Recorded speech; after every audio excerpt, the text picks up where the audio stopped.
رب اشرح لي صدري ويسر لي أمري واحلل عقدة من لساني ويفقهوا قولي قال الله تعالى في القرآن المجيد والفرقان الحميد إن الله لا يغير ما بقوم حتى يغيروا ما بأنفسهم صدق اللہ العلی العظیم۔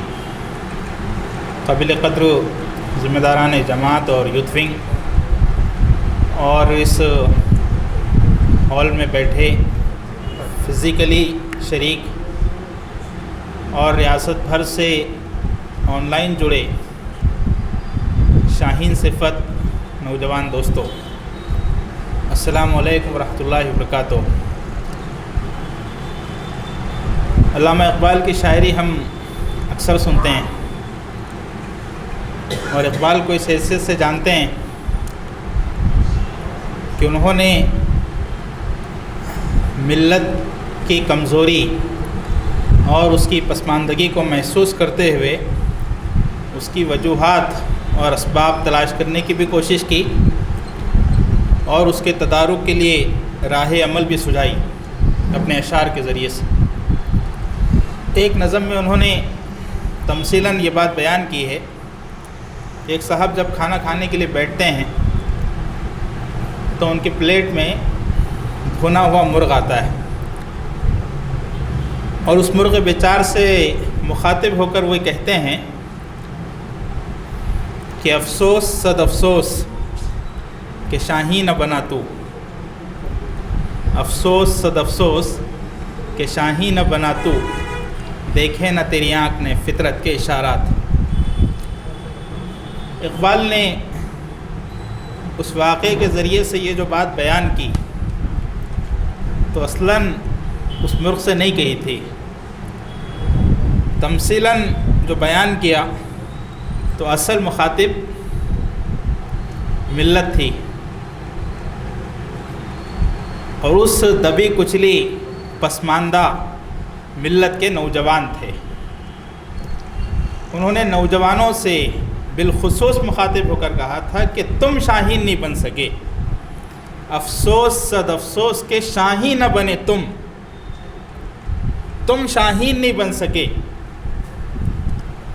اور یہی وجہ ہے کہ تم بحیثیت مجموعی تمہاری پوری ملت یہ کمزور ہے، یہ اپنی شناخت کھو چکی ہے، یہ بجائے لوگوں کو راستہ دکھانے کے محتاج بنی ہوئی ہے۔ اقبال کی شاعری کو ہم پڑھیں گے تو جانیں گے اور پڑھنے والے جانتے ہیں کہ اقبال نے شاہین کو پرندوں کی دنیا کے بے تاج بادشاہ کے طور پر پیش کیا ہے۔ وہ کون سی خوبیاں ہیں جو شاہین کو پرندوں کی دنیا کا بادشاہ بناتی ہیں؟ شاہین خوددار ہوتا ہے، شاہین غیرت مند ہوتا ہے، حرکت و عمل اختیار کیے ہوئے ہوتا ہے، وہ اونچی اڑان اڑتا ہے، مستقل حرکت میں رہتا ہے، ایک منزل کے بعد دوسری منزل، دوسری منزل کے بعد تیسری منزل، آسمان کی بلندیوں میں اڑتا ہے۔ اس کا کوئی مستقل آشیانہ نہیں ہوتا، کوئی گھر نہیں ہوتا، کوئی اس کی مستقل سکونت نہیں ہوتی ہے، وہ دوسروں پر منحصر نہیں ہوتا ہے، وہ اپنی دنیا آپ پیدا کرتا ہے، وہ اپنا جہاں آپ بناتا ہے، اپنی شناخت خود بناتا ہے۔ یہ اور اس جیسی مختلف خوبیاں ہیں جو شاہین کو پرندوں کی دنیا کا بادشاہ بناتی ہیں۔ تو اقبال نے وہ بات اس مرغ سے نہیں کہی تھی، انہوں نے نوجوانوں سے کہا تھا کہ تم شاہین نہیں بن سکے، تمہارے مقاصد بلند نہیں ہوئے، تمہاری اڑان اونچی نہیں ہوئی، تم حرکت و عمل کو اپنا شیوا نہیں بنا سکے، تم پست ہمتی کا، مایوسی کا، کاہلی اور سستی کا شکار ہو گئے، تم دوسروں پر منحصر ہو گئے، حرکت و عمل کو تم نے چھوڑ دیا، خودداری اور غیرت مند تمہاری شخصیت کا لازمی اور ناگزیر حصہ نہیں رہی۔ یہ سب اگر ہوتا تو یہ ملت جو خیر ملت کے نام سے جانی جاتی ہے، امت وسط کے نام سے جانی جاتی ہے، جس کو راستہ دکھانے والا اور دنیا کی امامت کرنے والا گروہ بنا کر متعین کیا گیا تھا، آج اس کی یہ حیثیت نہ ہوتی۔ تم شاہین نہیں بن سکے، تمہاری مختلف پسماندگی کی مختلف وجوہات میں سے ایک بڑی وجہ یہ ہے کہ ان شاہینی اوصاف کو تم نے بھلا دیا ہے۔ تم اپنی شخصیت کے بندے بن گئے ہو، تم اپنی خواہشات میں گم ہو گئے ہو، کوئی اعلیٰ مقصد زندگی تمہارے سامنے نہیں ہے۔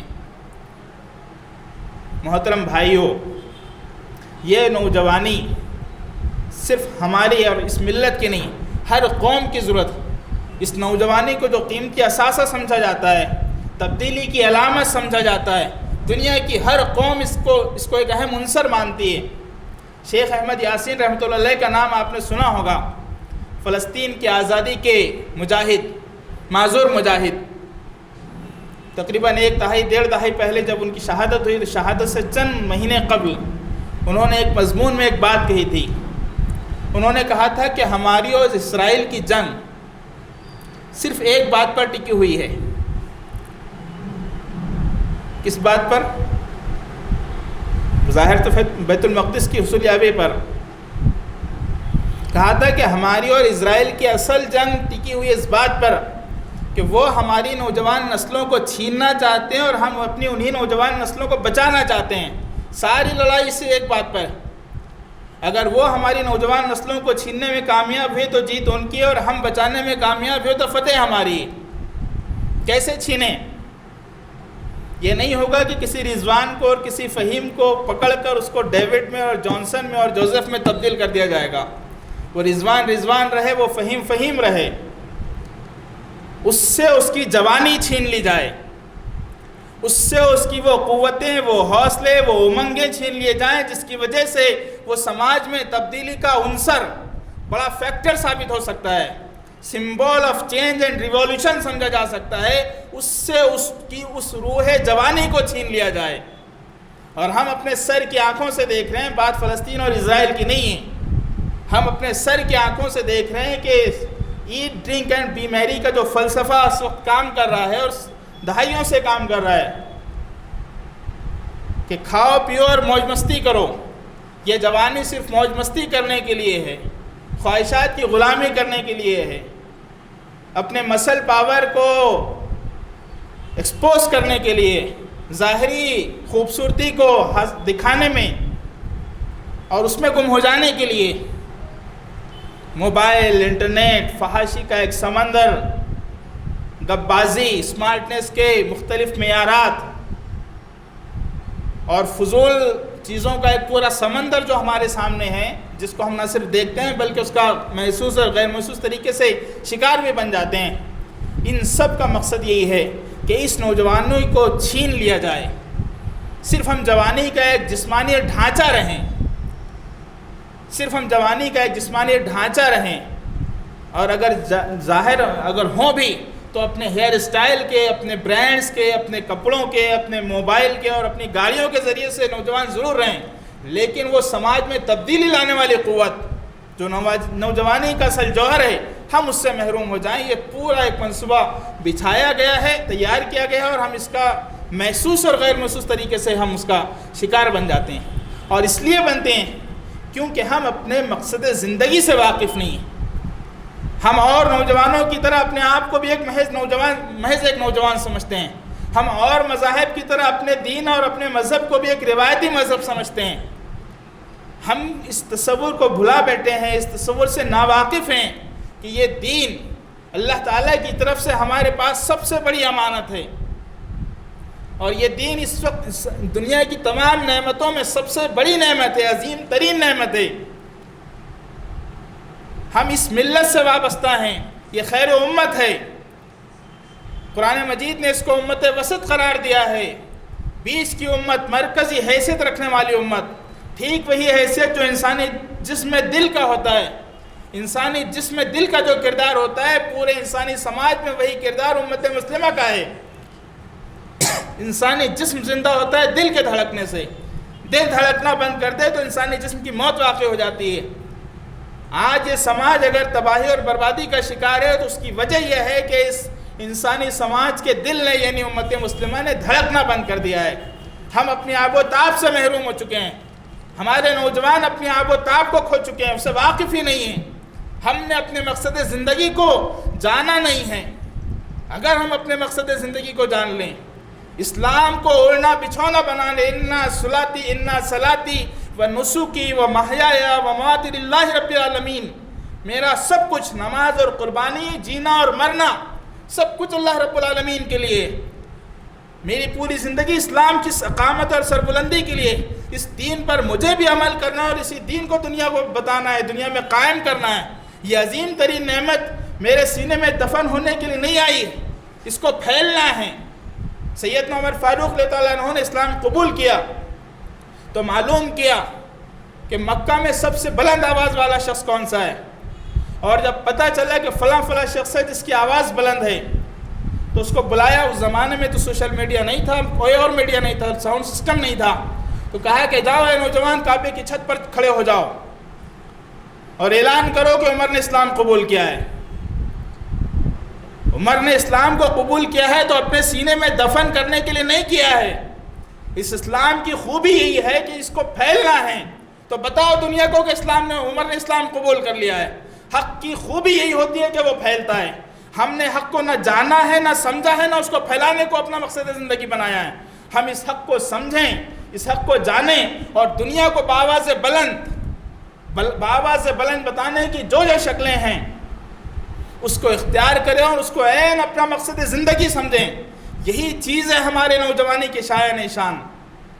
نوجوانی کے شایان نشان یہی چیز ہے کہ اس چیز کو حق سمجھ کر کھل کر اس پر عمل بھی کریں اور اس کو پھیلائیں بھی۔ میں آپ کو بتاؤں، منافقین سے ہم واقف ہیں، منافقین کے تصور سے۔ سیرت نبوی میں منافقین کی تعداد سینکڑوں پر مبنی تھی۔ قرآن مجید نے ان سے متعلق بہت ساری وعیدیں سنائی۔ ابھی مولانا نے اپنی ابتدائی گفتگو میں یہ بات بیان کی کہ ایمان لانے والوں کی بڑی تعداد نوجوانوں پر مشتمل تھی۔ میں اس تصویر کا دوسرا رخ آپ کو بتاؤں کہ منافقین جو سینکڑوں پر مشتمل تھے، آپ جانتے ہیں ان منافقین میں نوجوان کتنے تھے؟ مولانا نعیم صدیقی صاحب نے اپنی سیرت کی کتاب محسن انسانیت میں لکھا ہے کہ ان سینکڑوں منافقین میں صرف 2 لوگ ایسے تھے، صرف 2، جن کی عمریں 40 سال سے کم تھی۔ یعنی جو نوجوان تھے، سینکڑوں میں صرف 2 لوگ تھے ایسے جن کی عمریں 40 سال سے کم تھیں۔ اس کی وجہ یہ ہے کہ نوجوانی کے شایان شان منافقت نہیں ہے۔ منافقت کس چیز کا نام ہے؟ ادھر کے بھی فوائد حاصل کیے جائیں اور ادھر کے بھی فوائد حاصل کیے جائیں، دوغلا کردار ادا کیا جائے۔ ہمت کی پستی کا نام منافقت ہے۔ نوجوانوں کے شایان شان نہیں ہے یہ بات کہ جس چیز کو وہ حق سمجھیں اس کا کھل کر اعلان نہ کریں۔ نوجوانی کے شایان شان نہیں ہے بات۔ نوجوانی کے شایان شان تو یہی ہے کہ جس چیز کو صحیح سمجھ لیں، کھل کر اس پر عمل بھی کریں اور اس کو پھیلائیں۔ تو محترم بھائیوں، اسلام کو ہم اپنی زندگی کا اوڑھنا اور بچھونا بنائیں اور اس نوجوانی کو اس کے لیے سب سے قیمتی اثاثہ سمجھیں۔ ہم جانتے ہیں کہ روز آخرت جو مختلف سوالات ہوں گے، اس میں ایک سوال خود نوجوانی سے متعلق ہے۔ عمر کس کام میں گزاری اور عمر کس کام میں گزاری، یہ سوال پوری زندگی کا احاطہ کرتا ہے، لیکن ایکسکلوسیولی ایک کوشچن یہ رکھا عمر کے عمومی سوال کے بعد کہ جوانی کس کام میں گزاری۔ جوانی کی کچھ تو حیثیت ہے۔ ہم قربانی کرتے ہیں، ابھی 2-2.5 مہینے پہلے ہم نے عید الاضحیٰ کے ذریعے سے قربانی کی۔ قربانی کے جانور کا معیار ہم کو پتہ ہے۔ وہ جانور فقہ ہم سے کہتی ہے کہ جس جانور کو ہم قربان کریں وہ بچہ بھی نہیں ہونا چاہیے اور بہت زیادہ عمر رسیدہ بھی نہیں ہونا چاہیے، جوان ہونا چاہیے۔ جب قربانی کے جانور کا یہ معیار ہے کہ وہ نہ بچہ ہو، معصوم ہو، ننھا منا ہو اور نہ عمر رسیدہ ہو بلکہ جوان ہو، تو خود انسان کی زندگی کی قربانی کے لیے کیوں یہ معیار متعین نہیں ہو سکتا کہ اللہ کو جس قربانی کی ضرورت ہے وہ بھی جوانی کی قربانی ہے۔ جوانی کی قربانی اللہ تعالیٰ کو مطلوب ہے، اور اس جوانی کی قربانی کا مطلب زندگی کی قربانی نہیں ہے۔ ہم جب تاریخ اسلام کا مطالعہ کرتے ہیں تو بعض اوقات یہ تصور ہمارے ذہن میں آتا ہے کہ ہم کو اپنی اسلام کی خدمت کے لیے اپنی جان کی بازی لگانا ہے، یقیناً لگانا ہے۔ جب وہ مرحلہ آئے گا اور جس دن آئے گا یقیناً ہم اس سے دریغ نہیں کریں گے، لیکن جان کی قربانی سے زیادہ اہم ضرورت اپنی زندگی کی قربانی ہے۔ ہم اپنی زندگی کی قربانی دیں، پوری زندگی کے آخری سانس تک اس بات کا عزم رکھیں کہ ہم اپنی پوری زندگی، لمحہ لمحہ، ہفتہ ہفتہ، مہینہ مہینہ اور سال، ہم زندگی کی آخری سانس تک اسلام کے لیے کام کریں گے، اسلام کو اپنا اوڑھنا اور بچھونا بنائیں گے، اور اس کی اقامت اور تبلیغ اور اشاعت کے لیے اپنے آپ کو وقف کر دیں گے۔ اس زندگی کی قربانی کی ہم کو ضرورت ہے، یہ زندگی کی قربانی ہم کو دینا ہے، اور اس کام کے لیے سب سے پہلے ہم کو اپنے توجہات کو بالکل یکسو کرنا ہے۔ نماز کی ایک دعا ہے، انی وجہت وجہی للذی فطر السماوات، حضرت ابراہیم علیہ السلام کی دعا۔ یہ صرف نماز کی دعا نہیں، حقیقی معنوں میں یہ ہماری زندگی کی دعا ہے کہ ہم یہ طے کریں، ہمارے نوجوان طے کر کے اٹھیں، آن لائن شریک ہمارے سارے نوجوان اور فزیکلی موجود یہاں سارے نوجوان یہ طے کریں کہ میں نے اپنی زندگی کا رخ، ساری توجہات، سارے شوق، ساری مشغولیات، ساری دلچسپیوں سے کاٹ کر اپنے آپ کو اللہ رب العزت کی دین کی اقامت کے لیے یکسو کر لیا ہوں، فوکسڈ اور کنسنٹریٹڈ میں ہو گیا ہوں۔ اب کوئی آدھے تیتر اور آدھے بٹیر کی زندگی نہیں ہے، اب آدھی زندگی روشنی میں اور آدھی زندگی تاریکی میں نہیں ہے، میں اپنے آپ کو پوری طرح سے یکسو کرتا ہوں اللہ رب العزت کے دین کی اقامت کے لیے۔ یہ یکسوئی ہماری شخصیت اس انقلاب کے لیے، اس تبدیلی کے لیے سب سے پہلی ضرورت ہے۔ جب تک ہم اس یکسوئی کے ساتھ آگے نہیں بڑھیں گے، آدھے تیتر اور آدھے بٹیر کی، آدھی روشنی اور آدھی تاریکی کی زندگی گزاریں گے، آدھی نفس کی غلامی کی اور آدھی خدا کی بندگی کی زندگی گزاریں گے، تو ہم اس راستے پر وہ کام انجام نہیں دے سکتے جو ہم سے مطلوب ہے۔ پوری یکسوئی کے ساتھ ہم اس راستے پر آگے بڑھیں۔ اللہ کے رسول صلی اللہ علیہ وسلم نے ایک حدیث میں ارشاد فرمایا کہ جانتے ہو بہترین ہجرت کیا ہے؟ ہجرت کی کئی قسمیں ہیں۔ ہجرت اسلام کی بڑی عبادتوں میں سے ایک عبادت ہے، شہادت کی طرح ایک بڑی عبادت ہجرت ہے۔ تو ایک موقع پر اللہ کے رسول صلی اللہ علیہ وسلم نے اپنے صحابہ سے سوال کیا کہ جانتے ہو بہترین ہجرت کیا ہے؟ صحابہ نے لا علمی کا اظہار کیا تو جواباً فرمایا کہ بہترین ہجرت یہ ہے کہ تم برائیوں سے بھلائیوں کی طرف آ جاؤ، تم برائیوں سے بھلائیوں کی طرف آ جاؤ، یہ بہترین ہجرت ہے۔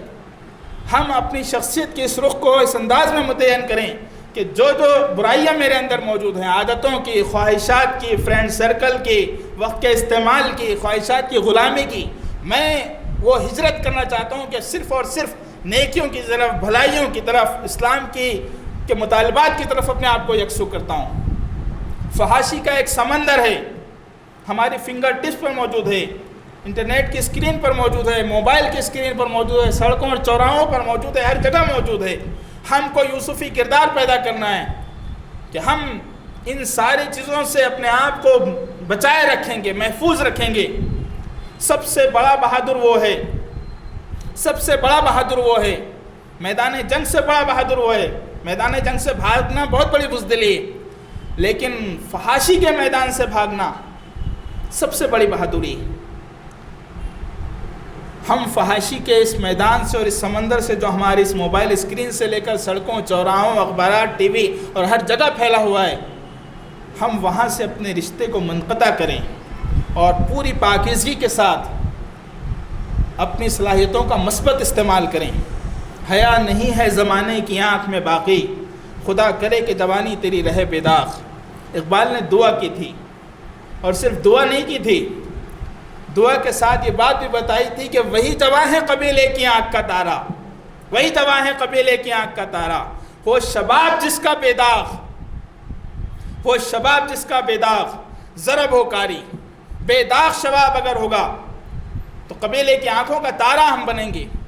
اپنی جوانی کو بے داغ بنائیں۔ سید عثمان غنی رضی اللہ عنہ کہتے ہیں کہ میں اس بات پر بہت مطمئن ہوں کہ میرے اندر 10 خوبیاں ایسی ہیں جس کو میں اللہ رب العزت کے حضور پیش کر کے جنت کا مستحق اپنے آپ کو پیش کر سکتا ہوں، یا 10 خوبیوں کے نام پر اپنے آپ کو اللہ تعالیٰ کے حضور رضامندی کی درخواست کر سکتا ہوں۔ ان 10 خوبیوں میں سے 8 کا تعلق عثمان غنی کہتے ہیں رضی اللہ تعالیٰ عنہ کہ جوانی سے، میری 10 خوبیوں میں سے 8 کا تعلق جس کو کل میں اللہ رب العزت کے حضور پیش کرنے کی جسارت کر سکتا ہوں، 8 خوبیوں کا تعلق میری نوجوانی سے ہے۔ یہ جوانی بہت قیمتی چیز ہے۔ یہ دنیا عجب سرائے فانی دیکھی، یہ دنیا عجب سرائے فانی دیکھی، یہاں کی ہر چیز آنی جانی دیکھی، جو جا کے نہ آئیں وہ جوانی دیکھی، جو آ کے نہ جائے وہ بڑھاپا دیکھا، جو جا کے نہ آئے وہ جوانی دیکھی۔ یہ جوانی پھر پلٹ کر نہیں آئے گی، اس کا بھرپور استعمال کریں، اس کا بھرپور استعمال کریں، اور بھرپور استعمال کے لیے مثبت اور تعمیری کاموں میں اپنے آپ کو لگائیں۔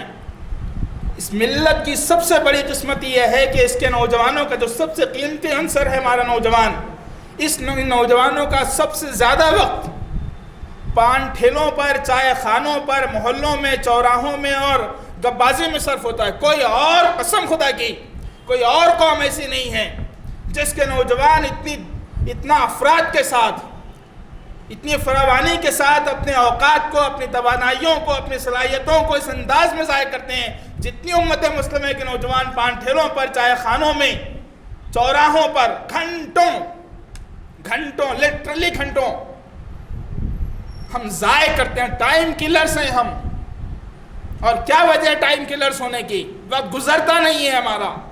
حالانکہ شاعر مشرق کہتے ہیں کہ 1000 کام ہے مردان حر کو دنیا میں، 1000 کام ہے مردان حر کو دنیا میں، اور ہمارے پاس کاموں کی کوئی فہرست نہیں۔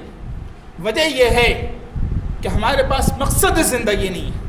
مقصد زندگی جب ہوتا ہے تو کام خود بخود نکل آتے ہیں، مصائب اور مشکلات کے حال کے دور میں جینے کا حوصلہ تک مل جاتا ہے۔ سیکنڈ ورلڈ وار میں جرمنی میں بڑے پیمانے پر جب قتل عام ہوا تو ایک کپل وہاں سروائیو کر گیا۔ اس سے پوچھا گیا کہ اس شدید اذیت کے دور میں جب کہ بڑے پیمانے پر میسیکر ہوا، قتل عام ہوا، اور ایسے شدید ٹارچر کیا گیا کہ لوگوں نے صرف اس ٹارچر کو دے کر جانے گنوا دی، تم کیسے سروائیو کر گئے؟ تو اس نے کہا کہ جن لوگوں کی زندگی کا مقصد ہوتا ہے، جن لوگوں کی زندگی کا مقصد ہوتا ہے وہ ہر قسم کے سنگین حالات میں جینے کا حوصلہ پا لیتے ہیں۔ جن لوگوں کی زندگی کا مقصد ہوتا ہے وہ ہر قسم کے شدید حالات میں جینے کا حوصلہ پا لیتے ہیں۔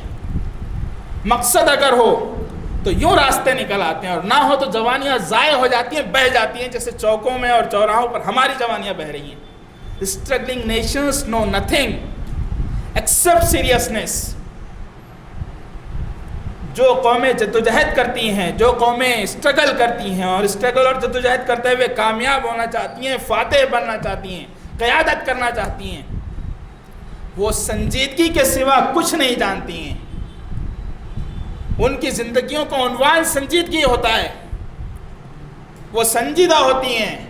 فضول گپبازی، وقت کا ضیاع اور یہاں اور وہاں وقت کو ضائع کرنا انفرادی اور اجتماعی طور پر دور دور تک ان سے واسطہ نہیں ہوتا ہے ان کو۔ وہ صرف سنجیدہ ہوتی ہیں اور سنجیدگی کے ساتھ کام کرتی چلی جاتی ہیں۔ تو اس سنجیدگی کو ہم کو سمجھنا ہے۔ ہمارے یہ انقلاب جس کے ہم آرزو کرتے ہیں، یہ ایسے وقت گزاری سے اور جوانیوں کو ضائع کرنے سے نہیں آ سکتے ہیں۔ جب مقصد کا یہ شعور ہوگا اور کاموں کے لیے ہم میدان عمل میں اتریں گے تو یہی چیز ہمارے لیے لذت اور مزے کا سبب بن جائے گی۔ ہے شباب اپنے لہو کی آگ میں جلنے کا نام، سخت کوشش سے ہے تلخ زندگانی انگ بھی۔ شباب اپنے لہو کی آگ میں جلنے کا نام، اس طرح سے ضائع کرنے کا نام نہیں۔ اور جب یہ شباب اپنے لہو کی آگ میں جلتا ہے مقصد سے آشنا ہو کر، تو زندگی کی تلخیاں وہ شہد کی مانند انگبی، یعنی شہد کی مانند مٹھاس اس میں محسوس ہونے لگتی ہے۔ عماد الدین زنگی کا نام ہم نے تاریخ میں سنا ہے۔ وہ کہتا ہے کہ مجھے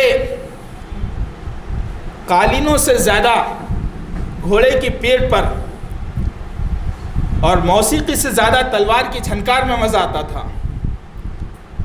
مجھے قالینوں سے زیادہ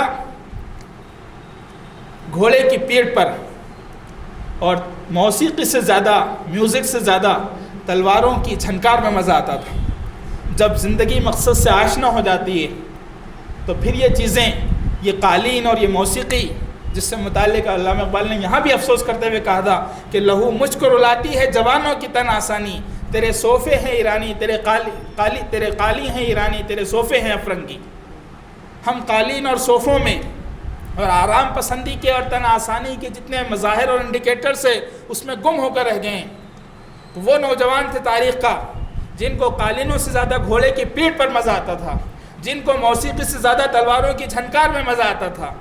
سلطان صلاح الدین ایوبی کی کمر میں پھوڑے ہو گئے تھے تو آرام نہیں ہوتا تھا، بستر پر جب لیٹتا تھا تو پھوڑوں کی وجہ سے کرب محسوس ہوتا تھا۔ انہی پھوڑوں کے ساتھ سلطان صلاح الدین ایوبی کہتا ہے کہ جن پھوڑوں کے ساتھ مجھے بستر پر لیٹنے میں تکلیف محسوس ہوتی تھی، میں اگر گھوڑے کی پیٹھ پر بیٹھ جاتا تو درد یکسر غائب ہو جاتا۔ مقصد سے جب انسان کی زندگی آشنا ہوتی ہے تو یہ تلخیاں، یہ مصائب، یہ آزمائشیں جس سے ہم کمزور ہو جاتے ہیں، جس سے ہم مایوس ہو جاتے ہیں، جس سے ہم شکست کھا کر اور ہار کر ہم اپنے خول میں بند ہو جاتے ہیں، ہم ماتم کرنے لگتے ہیں، زندگی کے اس مقصد سے ناشنا ہونے کے نتیجے میں یہ ساری چیزیں پیدا ہوتی ہیں۔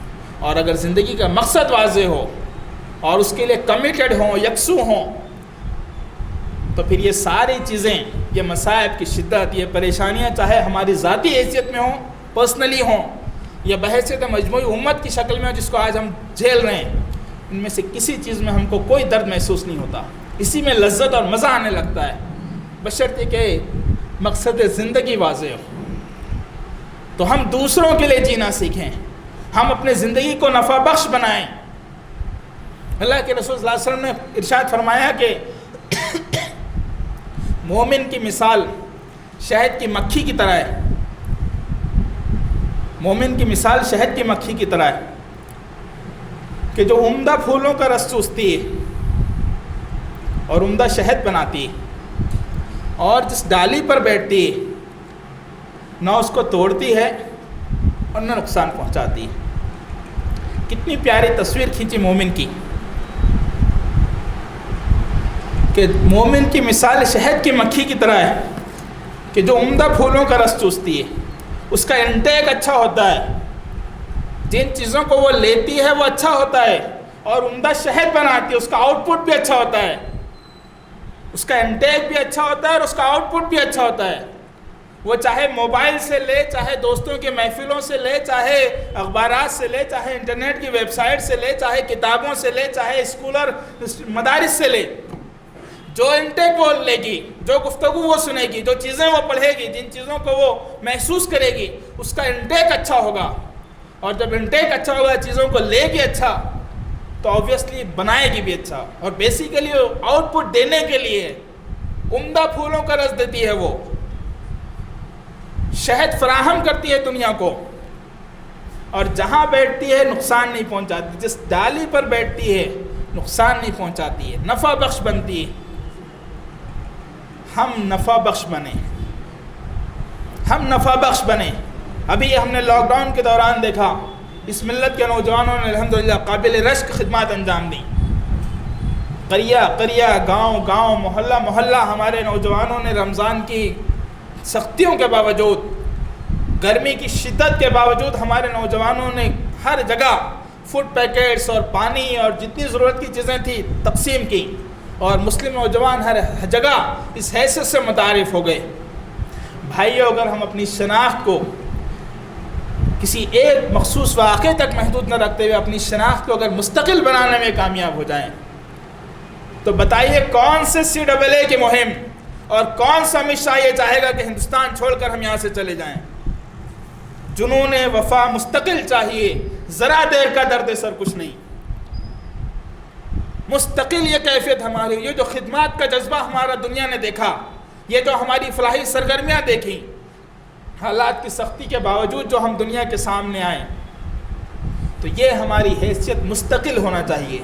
یہ پوری ملت کے تمام نوجوانوں کی اگر یہ تصویر بنتی ہے، اور صرف لاک ڈاؤن کے دوران اور ایک مخصوص سچویشن کے دوران نہیں بلکہ مستقل بن جاتی ہے، تو یقین جانیے اس ملک کے ہم ایسی ضرورت رہیں گے کہ CAA کی کوئی قانون اور یہاں کے شرپسندوں کے کوئی منفی عزائم ہم کو اس ملک سے نہ صرف نکال نہیں سکتے ہیں، بلکہ ہم کو یہاں کی ضرورت سمجھتے ہوئے ہم کو اپنے محسن سمجھنے کے لیے مجبور ہوں گے۔